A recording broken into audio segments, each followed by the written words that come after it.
An administration that is for the working people, not the 1%. An administration that believes organized labor is a good thing, not one that is out to destroy it.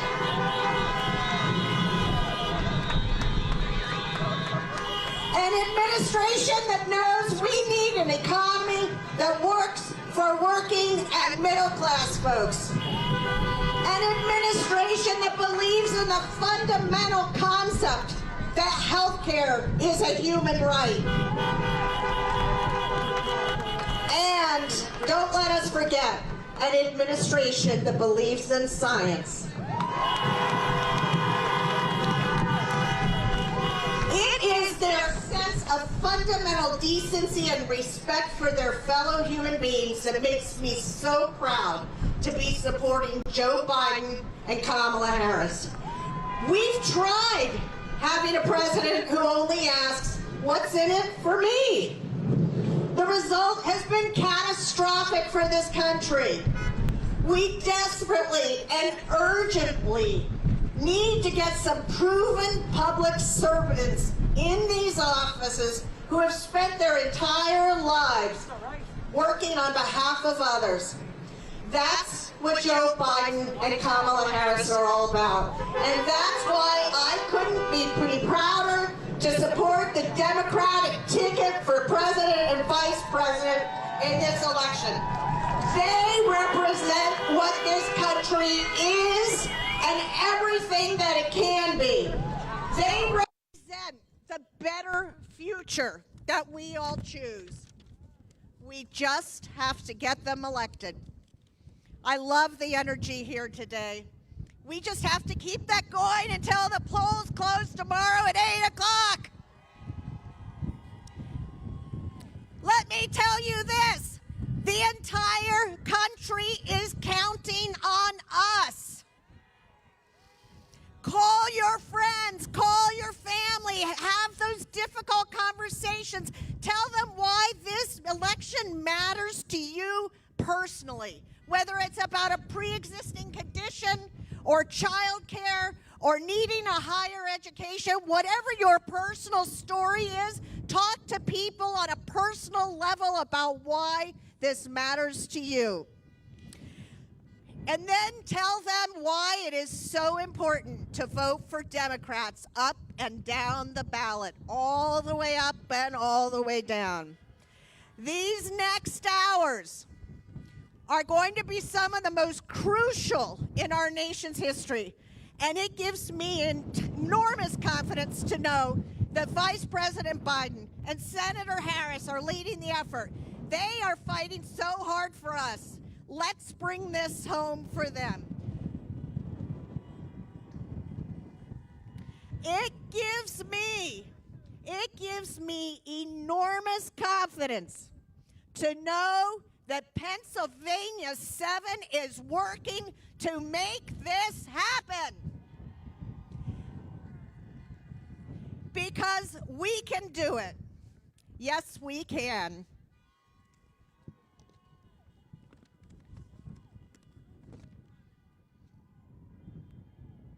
Ladies and gentlemen, please welcome the senior senator from the state of Pennsylvania, Senator Bob Casey. Come on up for the rising. Come on up, lay your hands in mine. Come on up for the rising. Lehigh Valley, Come on. I want you to do something for me, one favor before I get into my brief remarks. The next Vice President of the United States, Kamala Harris, is right over here, not far away. Let's give her a big Lehigh Valley welcome. All right. Keep going.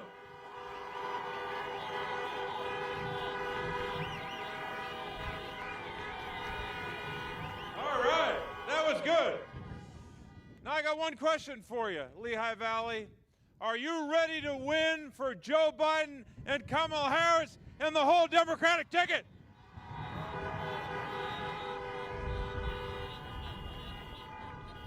One of the reasons we're going to win this race is because at a time of crisis for our country.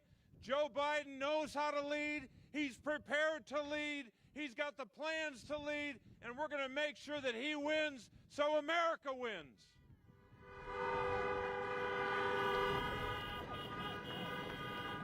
Now, we know the president, that other candidate's been through Pennsylvania.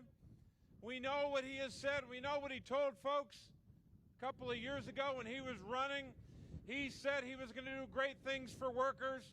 He is no doubt the most anti-worker, anti-union president in the history of the country. We're going to change that in a couple of days.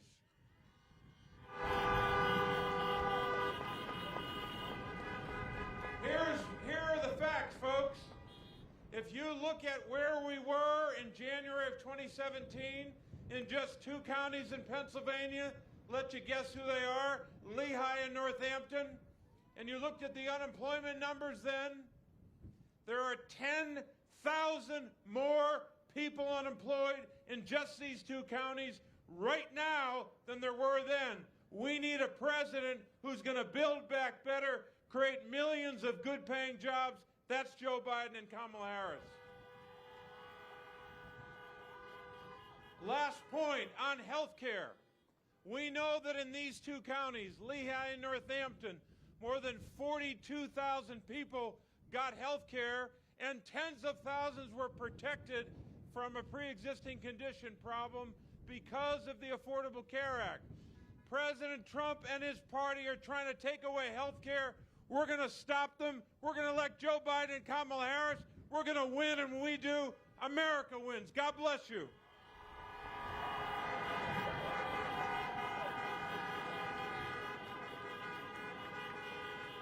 Ladies and gentlemen, please welcome to the stage community leader and professor emeritus from Northampton Community College, Maria Teresa Donate.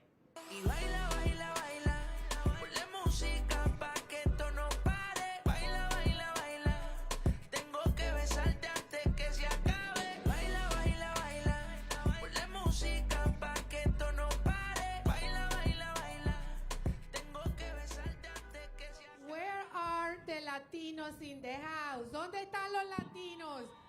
Que se oigan, que se escuchen. Hola, José.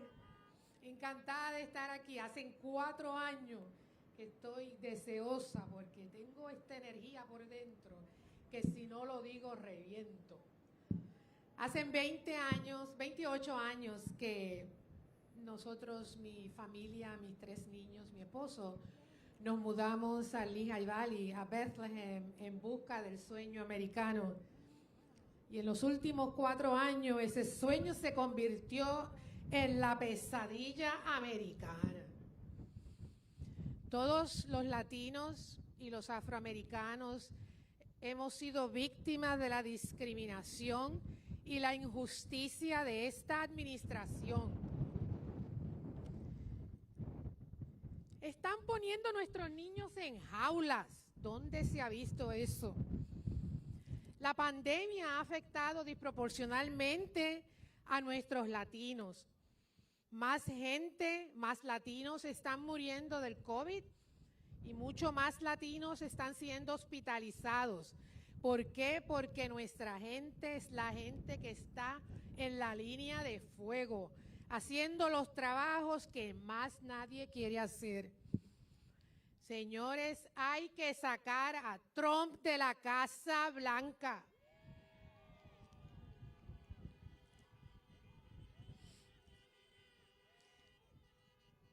Y esos que están gritando ahí en la calle al otro lado diciendo latinos por Trump, ¿qué es eso? Es latinos for Biden.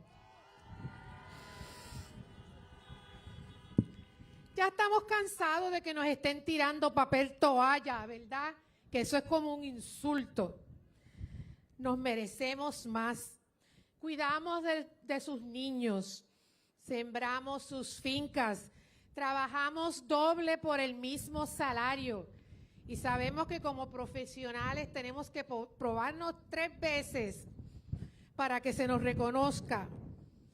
Como puertorriqueños, yo soy nacida y criada en Puerto Rico, boricua de pura cepa. Como puertorriqueños experimentamos desigualdad. La situación colonial de la isla nos hace que nos traten como ciudadanos de segunda clase. Las aportaciones federales no son las mismas que a cualquier estado de la nación. Los puertorriqueños que residen en la isla no pueden votar por el presidente. Oye, y todavía estamos esperando las aportaciones aprobadas para las víctimas del huracán María. Yo quisiera saber dónde están esos chavos. Pero como nosotros como latinos tenemos diversidad de pensamiento, pero familia, tenemos que unirnos como un bloque de voto. Tenemos que dejar nuestras diferencias al lado y tenemos que votar por Kamala Harris y Joe Biden.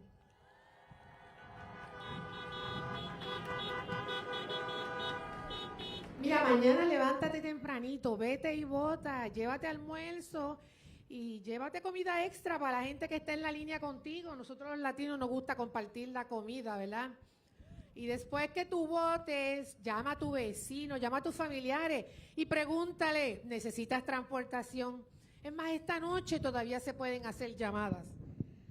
Así es que, let me say something in English because, you know, they're babies.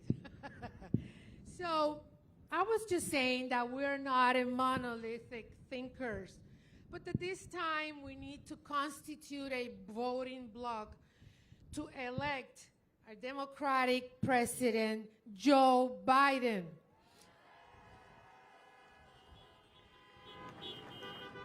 We need to get out to vote. We need to elect Kamala Harris and Joe Biden. Tomorrow, get up early, go and vote. Call your neighbor in case they need transportation to the polls. Call your friends. Nobody should stay home. And now, the important part of the program. Woo! It's my special honor and privilege to introduce the person that will restore our Latino rights in this nation. The next Vice President of the United States, Kamala Harris.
Where is she?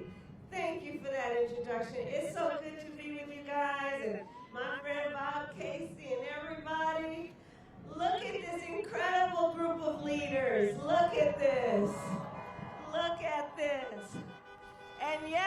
path to the White House leads through Pennsylvania. Yes, it does.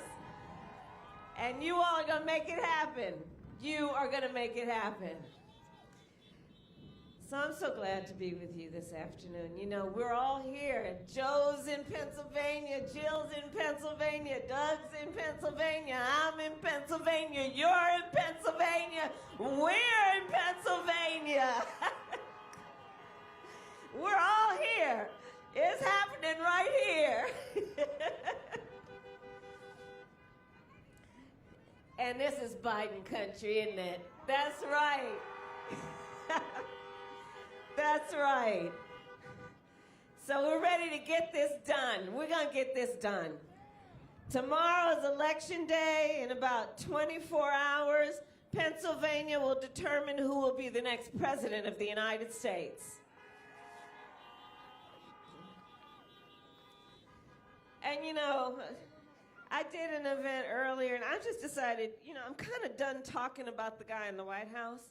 So if y'all don't mind, I'm just going to talk about Joe. Let's talk about Joe. Let's do that.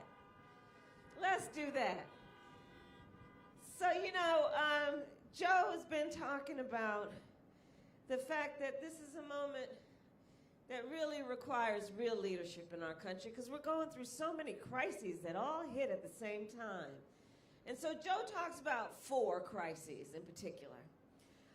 One about, obviously, this public health pandemic, right? It's killed over 225,000 Americans in just the last several months. And you know what breaks everybody's heart is knowing how many people spent their last hours, days on earth without a family member nearby. You know, from any of us, I have experienced losing a family member that you love and not being able to actually just be with them and hold their hands in those last hours. Over 9 million people have contracted this virus. Doctors are talking about the long-term health consequences, including things like lung scarring. And here's the thing, it didn't have to be this way. It didn't have to be this bad if we had had real leadership in the White House. And you know, here's the thing. Now remember, Joe's been out of office, but back in March, not having the first-hand information that we know you know who had, thanks to Bob Woodward, let's always thank him. But Joe, back in March, without the inside information, said, I know what this is. I know it is serious, and we should take it seriously and put in place a plan. Joe had a plan back in March.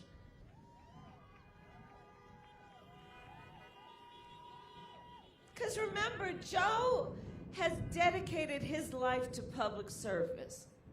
Joe was there to deal with Ebola. Joe knows the responsibility of the highest office in the land to deal with issues like this. So back in March, Joe talked about a plan. Joe understands when we're dealing with a public health crisis, we need to kick in one of the most fundamental responsibilities of government, which is to concern itself with the health and well-being of the American people. Joe understood that back when he and President Obama, Barack Obama president, Joe Biden vice president, pushed through the Affordable Care Act, which was one of the most major and influential public policies we had seen since Social Security. It brought health care to over 20 million people that didn't have it. It protected people with pre-existing conditions. Raise your hand or honk if you know somebody with diabetes, or high blood pressure, or lupus, or a breast cancer survivor. And you know, I mean, Pennsylvania knows Joe more than most. He's spent far too much time in a hospital with the people he loves. He knows that when we're talking about health care, it's about understanding that nobody should suffer, that nobody should go through unnecessary pain simply because they don't have enough money in their back pocket. Joe knows that access to health care should be a right and not just a privilege of those who can afford it.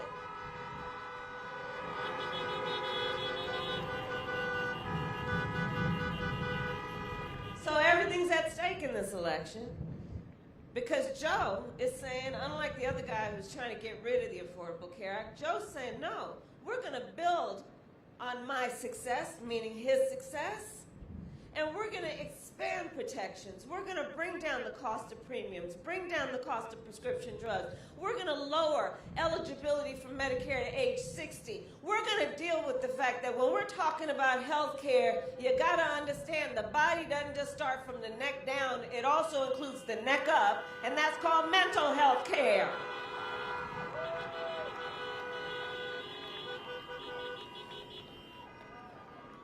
There's a real choice in this election.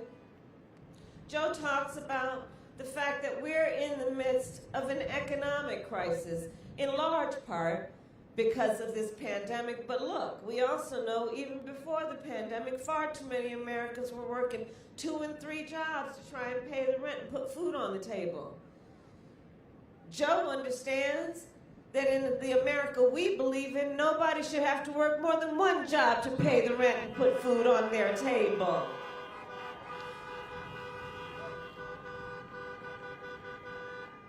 Joe says, you want to talk to me about the economy and ask me how the economy is doing? Then I ask you, how are working people doing?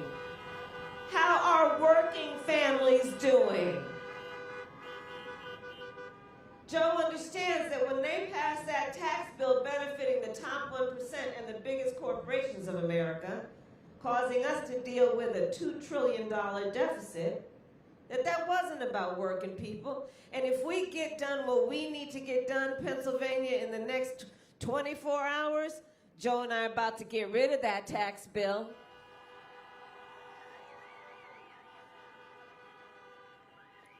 And invest that money in working families, invest that money in infrastructure, building back up our roads and bridges, partnering with the building trades, the carpenters and the plumbers and the electricians, knowing their apprenticeship programs are the best in the world, building up America's workforce, investing in our auto industry, making our auto industry the largest manufacturer of electric vehicles.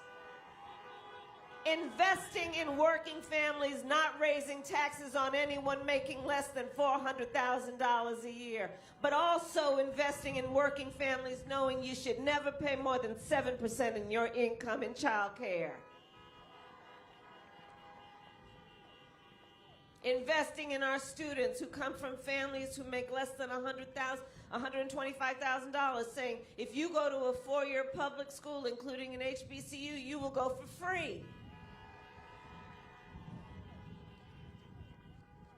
That's how Joe thinks about the economy.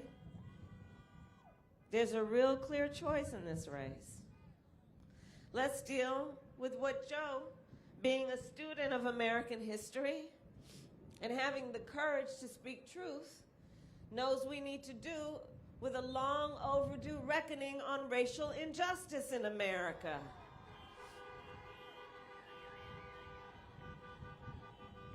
Joe has the courage to speak a term the other guy will never say: Black Lives Matter.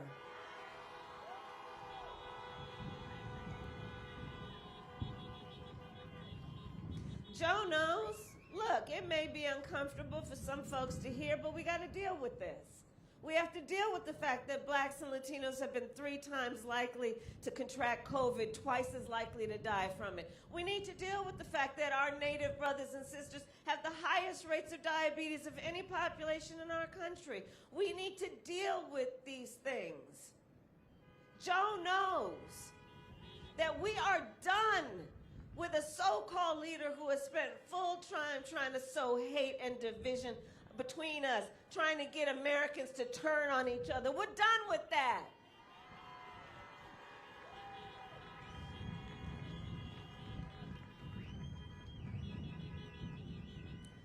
And Joe knows that the true measure of strength of any human being is measured not based on who you beat down, it's measured based on who you lift up.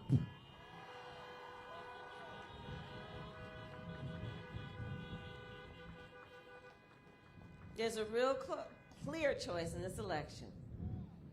Joe talks about the climate crisis, because he's clear about that too. He's clear about the fact that, y'all know I come from California. He's clear that the West Coast is burning.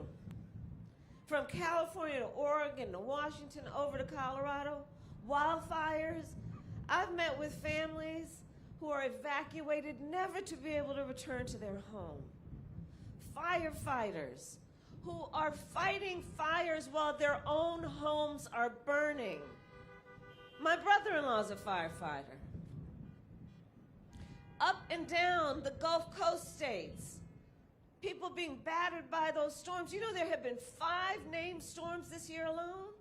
And they name a storm because it's really bad.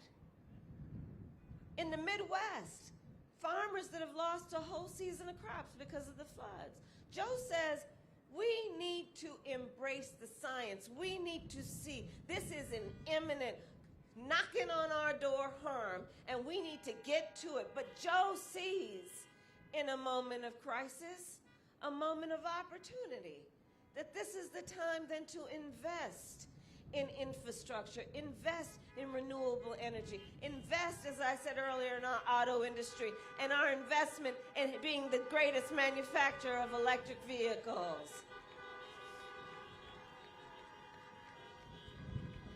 Because you see, that's the kind of leader Joe is. And Pennsylvania, you know Joe. You know Joe. Joe has seen more hardship than most should ever have to experience.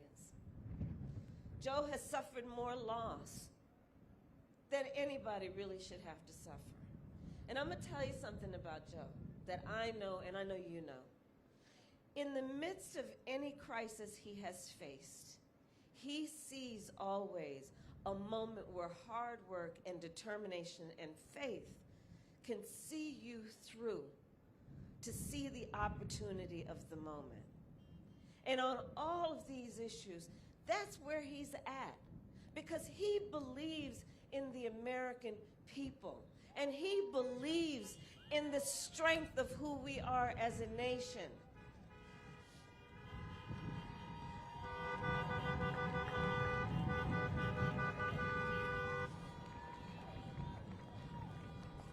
So I'm here to thank you all for everything you've been doing these last years, months, days, hours.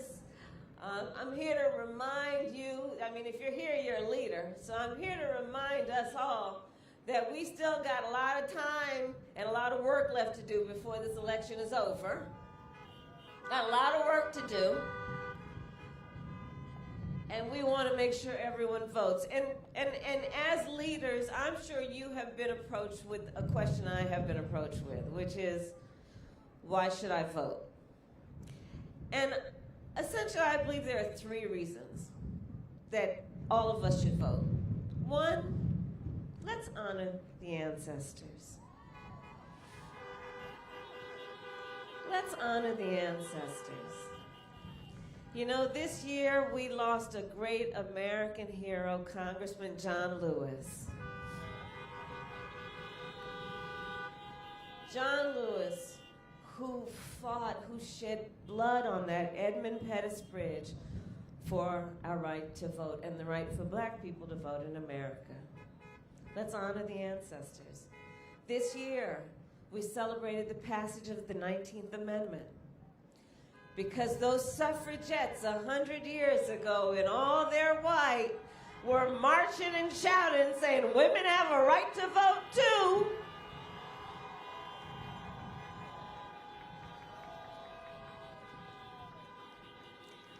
And let's always, Bethlehem, also be true to history. Black women couldn't vote until 1965. Got to deal with that. But let's honor the ancestors, because they imagined a moment like this, where They wanted us to stand up for our rights and stand up for our ideals. So that's a reason to vote. Reason number 2, everything is at stake. Everything is at stake. The future of our democracy, our standing around the world, our commitment to working people, our commitment to the dignity and integrity of our leaders and each one of us. Everything is at stake. Number 3, I've been traveling the country. I've been here in Pennsylvania before, of course, and I was just in Georgia, I was in North Carolina, I was in Texas and Florida just in the last couple of days. All over our country, you know that there have been very, very serious attempts being made now for years to try and suppress the vote. Attempts to try and make it difficult and confusing for people to vote. I mean, look, in Texas, they were picking up drop boxes. They said there could only be 1 drop box per county. I was in Houston the other day, in Harris County. I was in Houston, in Harris County. 4 million people live in that county, 1 drop box. In various states, they're saying if you vote by mail, you got to fill out your ballot and put it in 1 envelope, and then you got to pull it in a 2nd envelope, and then you got to sign it right here. But then in some other states, and then you have to have a 3rd person sign it. Yeah, like a different person. Like, it's bananas, right? And so all of this is happening, right? I mean, they're even messing with the post office. Like, the post office. The nicest people work for the post office. They're messing with the post office. And you gotta end the census. And what we have to do, though, in this moment is ask, why do you think so many powerful people are going out of their way to try and make it difficult and confusing for us to vote? And I do believe it is because they know our power. They know our power. They know when we vote, things change. They know when we vote, we win. So let's not let anyone take our power from us. We will not be sidelined. We will not be silenced. We know our power.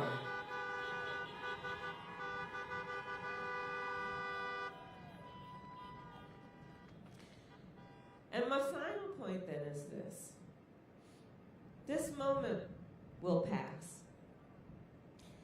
And years from now, our children, our grandchildren, and others, they're going to look in our face, they're going to look in our eyes, each one of us, and they will ask us, where were you at that moment?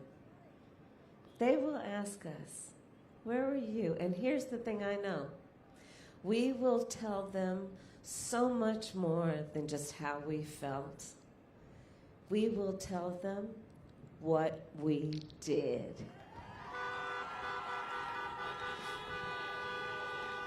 We will tell them we organized. We will tell them we mobilized. We will tell them we emailed and we texted and we called till folks got sick of us, but we knew they'd get over it. And we will tell them, Bethlehem, that we elected Joe Biden the next president of the United States.